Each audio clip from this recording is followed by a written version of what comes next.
She didn't weave cloth, she wove the night sky, and for a while, the stars themselves bent down to fill her hands.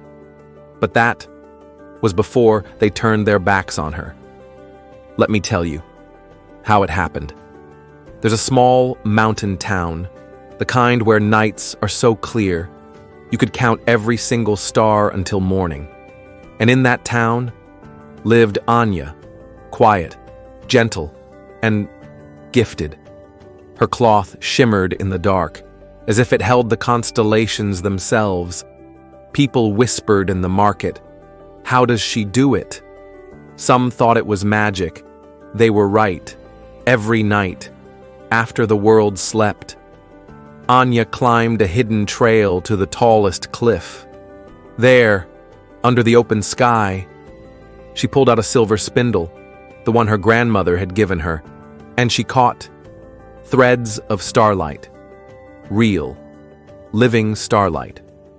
At first, she wove for her neighbors, a blanket for old Mrs. Carlo, who could no longer leave her bed, a thick cloak for the shepherd braving the bitter cold, a scarf for the boy who never remembered his hat. But word travels fast, and one day, strangers came, merchants, traders, men from far-off cities. They saw her work. They offered gold coins that clinked like music in her shop. And gold changes things. Her hands still worked the loom, but not for her neighbors anymore. Her finest cloth was saved for those who could pay the most.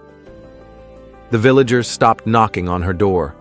They stopped smiling when she passed. One night, she climbed the cliff, as always. The air was sharp. The wind cut like ice. She reached for the stars, but they pulled away. Their light faded. The sky above her turned empty. The stars had turned their backs on her. She waited there until dawn, cold, alone. And for the first time, her hands were empty. When she returned to her shop, the silence felt heavier than the winter air. Her loom sat untouched, her shelves bare, and in that stillness, she understood. The stars had given her light because she had shared it. From that day, she wove again for everyone, rich or poor, stranger or friend, not for gold, but for warmth. And one night, high on the cliff, the stars returned, brighter than ever before. A gift kept only for yourself will fade, but shared freely, it will only grow.